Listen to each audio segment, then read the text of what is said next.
Ya, sejumlah lembaga survei baru saja merilis elektabilitas capres dan juga cawapres di Pilpres 2024 yang teranyar adalah LSI Denny JA juga merilis tingkat elektabilitas dari setiap capres dan juga cawapres. Nah, kali ini Prabowo Subianto dan juga Gibran unggul dari kedua pesaingnya, sementara ada perubahan komposisi dalam elektabilitas Ganjar dan juga Anies Baswedan.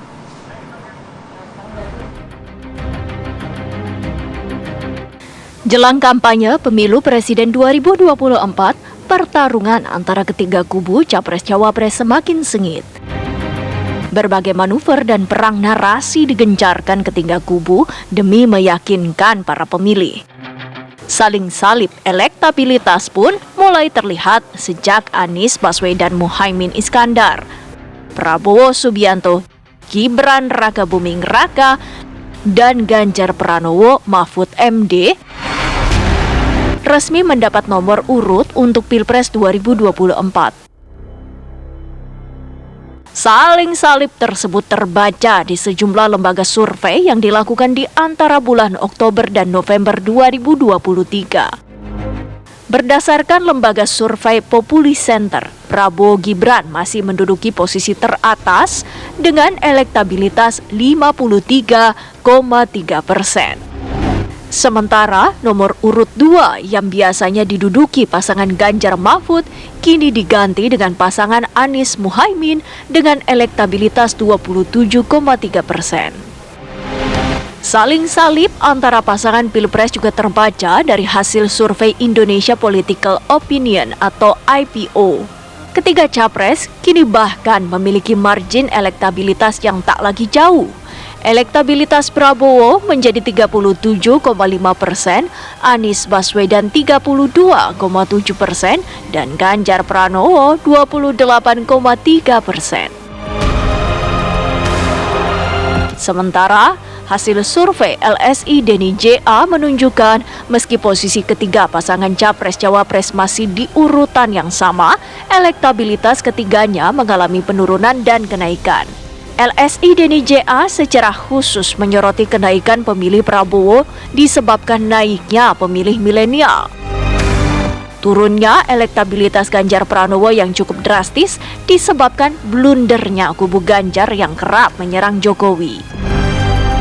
Sementara naiknya elektabilitas Anies disebabkan bertambahnya segmen pemilih terpelajar.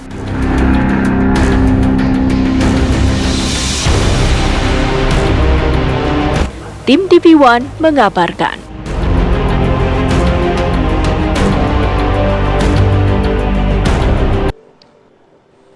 Oke, kita berangkat dari hasil survei LSI Denny JA yang terbaru, di mana kalau kita melihat tadi nampaknya ini suara Prabowo masih tertinggi, kemudian disusul Ganjar dan juga Anies berkisar di 20%-an. Tapi kalau kita melihat 1 bulan ke belakang, nampaknya Prabowo dan juga Ganjar ini hanya beda 1-2%. Sekarang bisa beda hampir kurang lebih 10%. Terus lantas kemana suara Ganjar dan bagaimana peningkatan, faktor apa yang menjadi peningkatan suara Amin dan juga Prabowo Subianto. Kita akan membahas mengenai hal ini dengan beberapa narasumber yang sudah hadir di studio. Sudah ada Bang Habibur Rahman, politisi Partai Gerindra, dan juga Mas Aji Alfarabi, peneliti LSI Denny JA. Selamat pagi, assalamualaikum, politisi Partai Gerindra. Ya, selamat pagi Bang Habib. Ya. Mas Aji, ya, sehat. Pagi, kemudian sehat. juga sudah bergabung bersama kami. Ini sudah ada Bang Guntur Romli, politisi PDIP. Selamat pagi, Bang Guntur. Assalamualaikum. Selamat pagi. Waalaikumsalam. Oke. Terima kasih banyak Bang Guntur waktunya. Kita ke Mas Aji dulu. Mas Aji, ini hasil survei terbaru dari LSI Denny JA agak mengagetkan ya. Berbeda dari sebulan sebelumnya ya. Ini apa yang menjadi penyebab dari suara atau faktornya? Suara Prabowo Subianto cukup tinggi. Ganjar nampaknya juga banyak yang beralih ke Amin dan juga ke Prabowo ini. Iya, memang ini mengejutkan ya. Karena dalam sebulan terakhir pasca putusan MK ya, banyak sekali kritik ya atau serangan yang masif, intens dan sistematis terhadap Pak Jokowi maupun pasangan Prabowo Gibran ya, karena ya kritik soal demokrasi, kritik soal dinasti dan lain-lain. Dan ya secara pribadi sebelum survei ini keluar, memang kita punya satu feeling bahwa kemungkinan serangan-serangan ini punya pengaruh terhadap Pak Jokowi maupun terhadap elektabilitas Prabowo Gibran ya. Namun hasil survei ternyata membuktikan sebaliknya ya. Ketika bulan Oktober 2023 survei yang kita kerjakan di situ elektabilitas Pak Ganjar dan Pak Prabowo bedanya hanya kurang lebih 1,5%. Namun sebulan kemudian pasca putusan MK justru selisihnya melebar ya, menjadi kurang lebih sekitar 11,7%. Karena ada kenaikan elektabilitas dari Prabowo Gibran, sebaliknya ada penurunan dukungan dari Ganjar Mahfud. Dan kalau kita lihat dalam 1 tahun terakhir ya, memang ada beberapa momentum isu yang kemudian terjadi pergerakan elektabilitas antara pasangan calon, antara para capres ya. Kita menangkap misalnya dua momentum ya. Momentum pertama waktu bulan April ya 2023 saat itu pasca gagalnya Indonesia sebagai tuan rumah Piala Dunia U20. Itu momentum pertama Ganjar turun dan disalip oleh Pak Prabowo saat itu ya. Karena sepanjang 2022 pun elektabilitas sebetulnya elektabilitas Pak Ganjar lebih tinggi ya trennya ya. Kemudian di April terjadi terbalik ya hasilnya, Ganjar turun, Pak Prabowo naik dan trennya bertahan ya. Bertahan walaupun Pak Ganjar setelah April mengalami rebound tapi belum melampaui Pak Prabowo, dan di bulan November justru selisihnya makin melebar. Kalau kita melihat salah satu faktor yang paling utama menyebabkan mengapa hal ini terjadi karena banyak pemilih Ganjar yang kemudian pindah, switch baik lari ke Pak Prabowo maupun ke Pak Anies. Faktornya apa? Faktornya adalah kritik yang begitu keras terhadap Pak Jokowi justru kemudian membuat banyak pemilih Jokowi yang lari dari Pak Ganjar. Jangan lupa bahwa survei-survei yang kita kerjakan sebelumnya ya, elektabilitas Pak Ganjar sebetulnya banyak disumbang dari pemilih-pemilih yang puas terhadap kinerja Pak Jokowi, sehingga ketika kemudian kubu Ganjar atau kubu PDIP memilih untuk kemudian mengkritik secara keras ya pasca putusan MK dan deklarasi Prabowo Gibran, ini yang kemudian membuat sebagian pemilih Pak Ganjar lari dan berpindah ke yang lain. Yang kedua adalah faktor teritori ya. Di Jawa Tengah terjadi perubahan ya. Ini menunjukkan bahwa ada Gibran efek ya. Gibran efek ini selain terjadi di pemilih milenial juga terjadi di Jawa Tengah ya. Pak Ganjar menang Pilkada 2017 di Jawa Tengah dengan dukungan kurang lebih sekitar 57%, sementara Pak Jokowi menang di Pilpres di Jawa Tengah dengan angka kurang lebih 77%. Artinya bahwa dukungan Pak Jokowi di Jawa Tengah itu sebetulnya lebih kuat, lebih mengakar dibanding Pak Ganjar di Jawa Tengah. Sehingga ketika masuknya Gibran dengan kuatnya asosiasi Prabowo Gibran dengan Pak Jokowi, ini kemudian akhirnya sedikit merubah peta dukungan. Ada dua item besar itu ya. Saya langsung ke Mas Guntur Romli. Mas Guntur, dua yang di-highlight oleh Mas Aji ya. PDIP kehilangan suaranya dalam survei terbaru, dan kemudian di Jawa Tengah ada Gibran efek gitu yang tadi sampaikan oleh Mas Aji. Mas Guntur silakan dengan responnya. Iya, terima kasih. Jadi kami dari timnya Pak Ganjar dan Prof Mahfud memang mempelajari semua survei. Kemudian juga kita lihat juga membandingkan, ya ini kok angkanya kok beda sekali, jauh sekali itu kan. Ada yang 30%, ada yang 40%, ada yang 20%.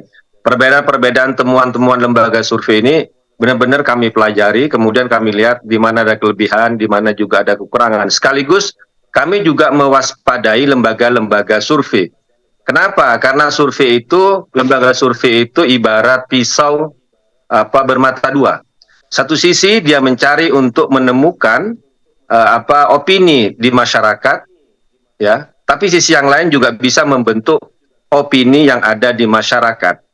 Karena itu ketika kita bicara lembaga survei untuk menemukan temuan yang objektif, maka lembaga survei itu seharusnya dia lebih jujur, lebih independen, dan lebih netral soal pilihan-pilihan politik.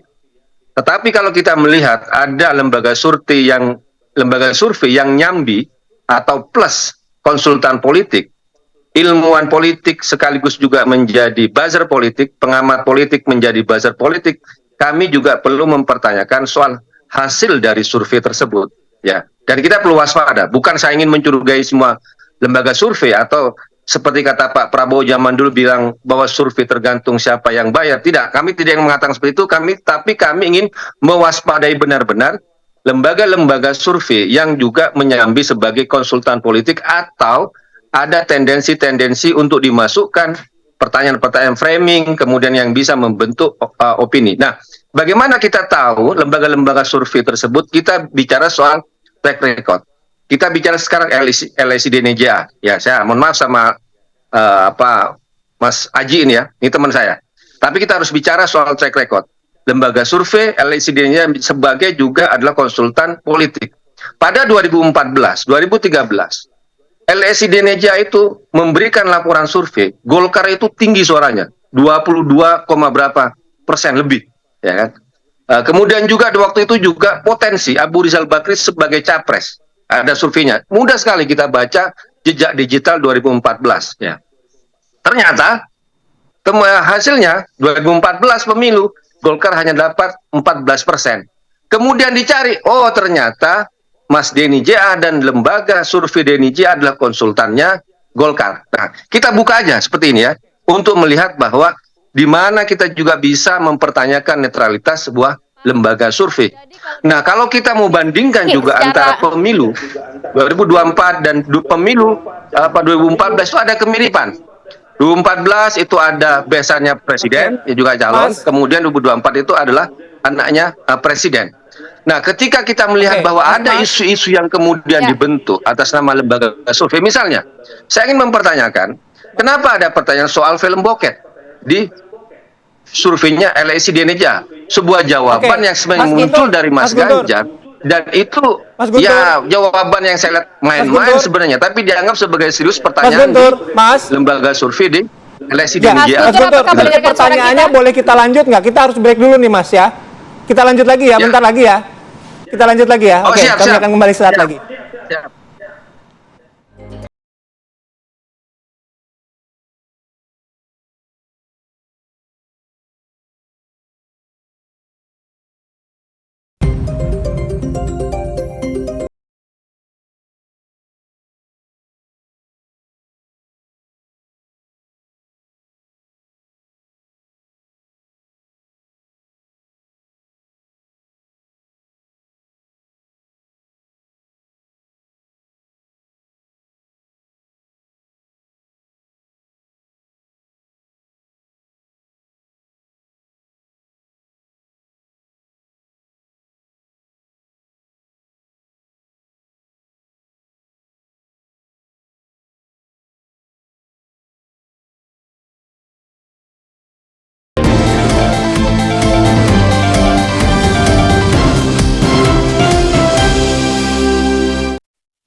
Baik, kembali lagi di Apa Kabar Indonesia Pagi. Saya mau ke Bang Habib. Bang Habib melihat suara dari Prabowo Subianto sendiri ini mengalami kenaikan yang cukup signifikan dari data terakhir begitu ya, di 40%-an. Bang, kalau melihat apakah ternyata sentimen-sentimen negatif yang tertuju ke Prabowo Subianto ini juga tidak menjadi perubah angka, dalam arti hasil survei pun menunjukkan bahwa itu justru meningkatkan suara Prabowo Subianto. Kalau dari sisi Gerindra memandangnya seperti apa, Bang? Ya kita pantun dikit nih pagi-pagi. Ya Bang ya, siap. Tumben banget nih. Mangun, makan ikan gabus. Cakep. Rasanya enak, gurih dan maknyus. Cakep. Prabowo Gibran surveinya bagus. Cakep. Pinjam dululah 100. Ada Chris Martin di sini. Santai itu kami mensikapi dinamika politik ya. Ada juga kritikan dari teman-teman pro demokrasi ya, terkait dinasti, terkait MK-MK. Ada juga serangan dari kompetitor ya, juga terkait isu-isu tersebut. Nggak ada masalah. Yang terpenting ya, tim Pak Prabowo Gibran diarahkan untuk menanggapinya dengan santuy dan santun. Nah, itu dia kata Mas Kaisang ya kan. Tapi benar itu, anak muda tapi pinter ya, cari diksinya yang pas. Kita santai ya, kita tidak reaktif ya. Ya karena kan diuntungkan dong. Apa? Kenapa? Kan diuntungkan juga. Serangan-serangan tersebut yang tadi dikatakan kok malah diserang, kok ini malah surveinya makin bagus, makin tinggi. Karena kita tidak reaktif terhadap serangan-serangan tersebut. Kami lebih memilih merasionalisasikan ya, menjawab tudingan tersebut dengan jawaban-jawaban yang rasional. Misal terkait MK, kami buka fakta di MK-MK, putusan MK-MK yang memang tidak secuil pun menyebutkan adanya intervensi, ya kan. Lalu soal pengesampingan azas konflik of interest ternyata sudah dimulai justru sejak zaman Pak Jimli Asidiki sendiri. Silahkan publik yang menilai. Akhirnya karena kami sabar ya, publik juga kan kepo mungkin ya, dicek nih, benar nggak nih yang disampaikan tim Pak Prabowo Gibran terkait serangan-serangan tersebut, putusan MK-MK, dibaca ya kurang lebih kan seperti itu. Nah, kami nggak ingin memaksa publik mengikuti apa argumentasi kami, silahkan mereka menilai. Nah, itulah yang sebetulnya relevan dengan Mas Aji tadi, anak muda saat ini, karena kan kita 52% anak muda. Mereka ini nggak suka didorong-dorong, dipaksa-paksa mengikuti argumentasi kita. Mereka ini lebih suka dikasihkan data yang berimbang, gitu loh. Kalau kita membantah, ya kita kasihkan data. Lalu mereka dengan pikirannya sendiri akan banding-bandingkan. Nah, kalau orang yang anak muda yang rasional, kurang lebih outputnya seperti ini nih, hasil surveinya. Karena memang setelah mereka melihat, membanding-bandingkan, oh ternyata begitu, gitu kan, ternyata nggak benar nih serangan-serangan ini terhadap Pak Prabowo Gibran, dan yang lebih penting dilihat substansinya. Makanya ada elemen yang namanya Gibran efek, menurut saya masuk akal, ya kan? Terlepas anak presiden kah, ya kan, ada kontroversi kah, tapi ini substansinya anak muda, ya, kaum muda yang berprestasi, memiliki perwakilan di kontestasi yang sangat bergengsi ini. Nah, itulah yang mungkin diapresiasi oleh publik dan bisa kita baca, kita deteksi dengan hasil-hasil survei. Bukan hanya LSI Denny JA loh. Tadi yang disebut Mas Guntur ada latar belakang 2024 dan lain sebagainya. Nanti mungkin sahabat saya bisa sampaikan. Tapi setahu saya 5 atau 6 survei terakhir komposisinya kurang lebih sama gitu loh. So, jadi Anda valid lah ya. Kalau tadinya ya sebelum MK selalu ini masih dalam margin of error. Ini bisa 3 atau 4 kali dari margin of error gitu. Jadi ini luar biasa ya, kami optimis ya, tetapi tidak tinggi hati ya. Ini kan kita tetap perlu kerja keras ya, meyakinkan publik soal pasang bagaimana bisa memilih Prabowo Gibran pada hari Bang Habib, sedikit dong komentari pernyataan dari Mas Guntur tadi Bang, terkait hasil survei-survei ini. Lah iya kan kita lihat ya, ada kalau nggak salah Populi ya, Poltrek, apa indikator bahkan ya, itu saya pikir kurang lebih sama kok. Dan teman-teman ini setahu saya ada asosiasi ya, asosiasi lembaga survei, di mana kalau ada lembaga survei yang dicurigai bermasalah, bisa dilaporkan ke sana dan bisa dibahas secara ilmiah, kalau nggak salah, di breakdown. Apakah misalnya ini ada oversampling, apakah ada kesalahan metodologi, mereka harus siap dapurnya masing-masing gitu loh. Lembaga survei, saya nggak ambil pusing kalau kami malah justru kebetulan ya, kami dapat hasil survei gratis gitu kan. Kalau ada hasil survei yang menunjukkan misalnya saya di dapil, wah Pak Habib jauh jelek sekali, ya kebetulan saya terima kasih dengan lembaga survei yang mengatakan survei saya di dapil jelek. Bisa jadi evaluasi gitu. Bisa ngomong keras ke pasukan saya di dapil, nih survei kita jelek, ayo kerja lebih all out, kurang lebih begitu. Mas Guntur, saya meminta Mas Guntur juga merespon apa yang disampaikan oleh Bang Habib tadi sekalian. Pemilu juga yang paling penting adalah bagaimana kita juga mencerdaskan masyarakat dan bisa menampung aspirasi yang ada dalam masyarakat. Makanya salah satu kelebihan dari survei adalah kita bisa menemukan apa sih yang sebenarnya keinginan dari masyarakat secara langsung. Misalnya soal naiknya harga sembako, soal lapangan kerja. Ini kan temuan-temuan yang umum di survei. Tapi ini sekali lagi saya katakan, ini kalau lembaga survei yang benar-benar murni sebagai lembaga. Tapi ada efek lain, ada juga survei yang ingin membentuk ya opini. Ada istilah bandwagon effect. Ya orang itu cenderung mengikuti apa yang disebut yang kuat atau yang banyak. Nah ini biasanya masing-masing lembaga survei itu harus dilihat kejujurannya. Dia ingin menemukan opini yang ada di masyarakat atau ingin kembali membentuk ya opini yang ada di masyarakat. Nah lembaga survei yang plus dengan konsultan survei ya, dia memiliki afiliasi politik ya, pilihan politik ya, itu malah yang lebih banyak untuk membentuk opini yang masyarakat daripada menemukan kehendak yang murni dari masyarakat.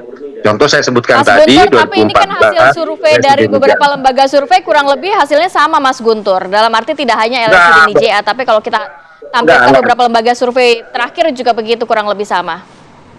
Mbak, kita lihat aja, dari beberapa lembaga survei itu jaraknya itu besar sekali, Mbak. Ada yang 30%, ada yang 40% lebih. Nah, kita perlu mempertanyakan gitu kan. Ini kok semua lembaga survei tiba-tiba, ya memang hasilnya Pak Prabowo yang unggul ya kan. Tapi keunggulannya itu kok berjaraknya itu tinggi sekali, ada yang 30%, ada yang 40% lebih. Karena itu saya katakan, kita perlu mewaspadai ya. Kalau saya sendiri, lembaga survei yang kalau bagi saya pribadi selama ini lihat dari track record, lembaga survei yang tidak menjadi konsultan survei, kalau saya membaca Litbang Kompas, itu kalau saya melihat lembaga survei yang benar-benar ingin menemukan kehendak keinginan dari masyarakat tanpa menjadi konsultan politik, itu Litbang Kompas. Ya mohon maaf kalau seperti LSI di NJA atau lembaga survei yang lain, saya lihat ini lembaga survei sekaligus juga konsultan politik yang tidak hanya mau menginginkan menemukan kehendak keinginan masyarakat, tapi juga ikut mau membentuk opini dengan pertanyaan pertama framing yang bisa muncul di setiap survei itu. Gitu. Oke. Baik, kita tahan dulu. Kita mendengarkan tanggapan Mas Aji. Mas Aji silakan. Ya, saya ini kan ibarat buruk muka cermin dibelah, ya. Atau biasanya orang merespon hasil survei ibarat kita melihat horoskop ya. Jadi kalau jelek kita kemudian nggak percaya. Jadi saya berharap sebetulnya dengan saya kenal Mas Guntur ya, dengan latar belakang background sebagai seorang intelektual, harusnya kan data diadu sama data ya, kemudian argumentasi dibantah dengan argumentasi. Karena tadi saya sampaikan bahwa temuan kami terkait dengan kenaikan elektabilitas Prabowo atau turunnya Ganjar dengan berbagai alasan yang kemudian mendukung ya, sehingga itu sebetulnya bisa dengan data ataupun survei yang dipunya oleh internal misalnya bisa disampaikan. Tapi yang pertama ingin saya sampaikan bahwa lembaga-lembaga survei nasional yang kredibel itu hasilnya kurang lebih sama ya. LSI DJA indikator ya, kemudian poll tracking ya, Indobarometer, ada juga hasil bocoran informasi yang resmi. Sebutkan angkanya, Bu. Itu hasilnya rata-rata di atas 40%. Ya. Gini, saya ingin jelaskan, kalau kita debat detail soal riset boleh nanti saya debat sama Mas Guntur ya, tapi soal angka itu pasti akan berbeda. Tapi trennya yang kita lihat ya, hampir semua lembaga survei menunjukkan bahwa tren Prabowo mengalami kenaikan, sementara tren Ganjar mengalami penurunan ya. Yang kedua adalah ini kan ibarat cherry picking ya. Mas Guntur mengambil beberapa argumentasi yang kemudian mendukung statementnya Mas Guntur. Kalau mau dilacak track record kan bisa dilihat secara keseluruhan. Jadi saya pikir ini tidak perlu debat ya.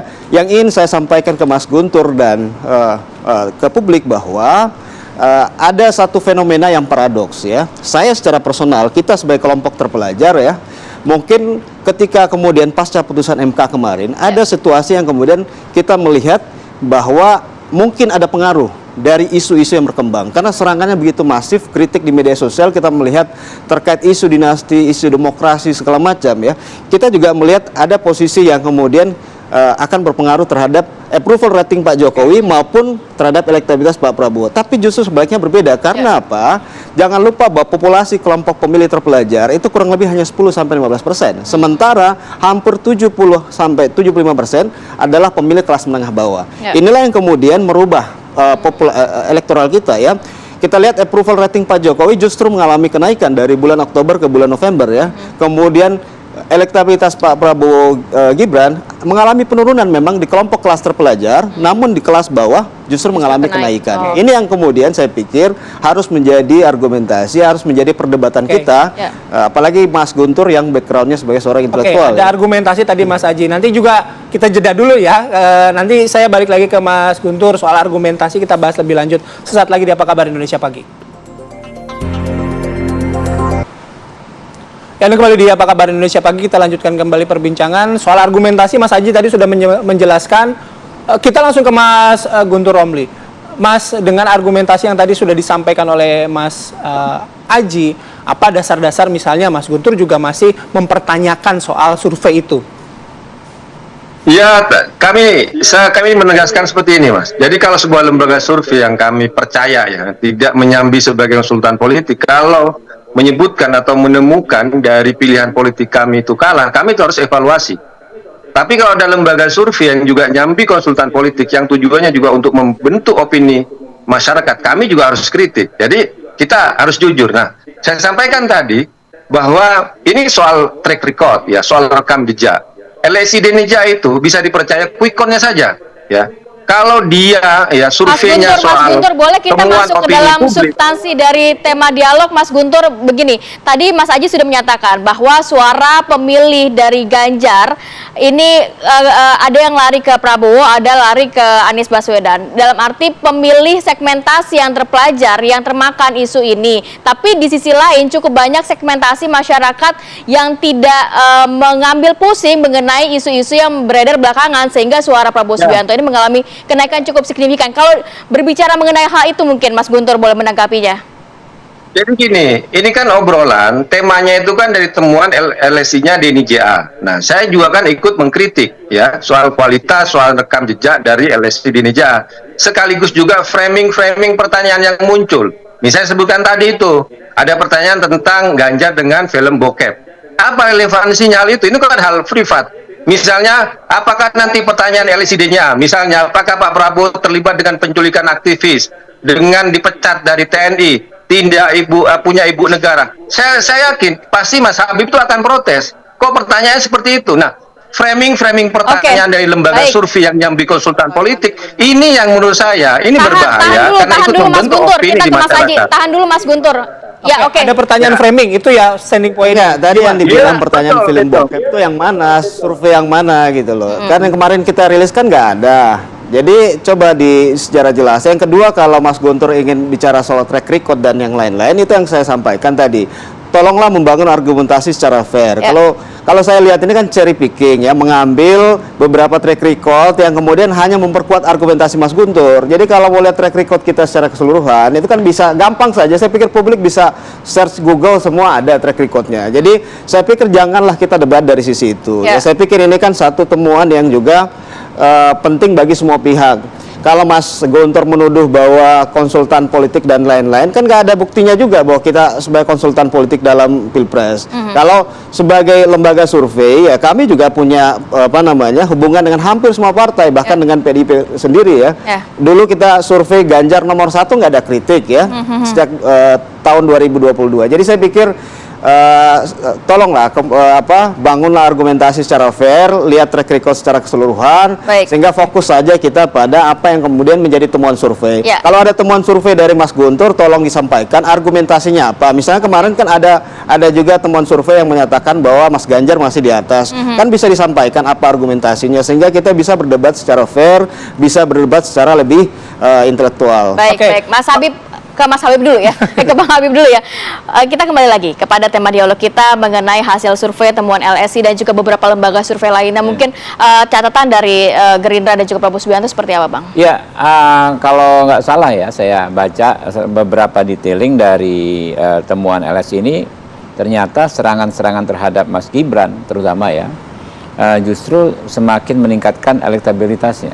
Karena kan masyarakat kan melihat dasarnya apa, argumentasinya apa, dipersoalkan soal MK, dipersoalkan soal dinasti ya, dan masyarakat akhirnya melihat substansinya yang mana gitu kan. Toh semua proses sudah berjalan, proses hukum, proses MK, proses MK. Nah faktanya sekarang masyarakat mempunyai pilihan, anak muda punya pilihan, ada wakilnya di salah satu kontestan ini ya, satu dari 3 kontestan ya. Itu yang dilihat masyarakat. Jadi kesan bahwa ada upaya menzolimi ya kan ya, bahkan menjegal, itu juga ditangkap masyarakat. Walaupun kita nggak menutup mata, ada kesan yang bilang ini persoalan dinasti, persoalan kontroversi MK, ya silakan. Inilah demokrasi ya. Demokrasi masyarakat menilai. Dan kita penilaian masyarakat itu sekarang kan tercermin dengan cara yang ilmiah ya, dilakukan oleh lembaga-lembaga survei. Karena kan gampang sebetulnya. Kalau mau lihat lembaga survei ini yang nggak benar yang mana gitu kan. Dari sekian lembaga survei yang terpercaya, yang lain sendiri yang mana gitu kan.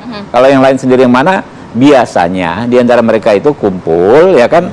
Yang lain ini diminta untuk mempresentasikan metodologinya.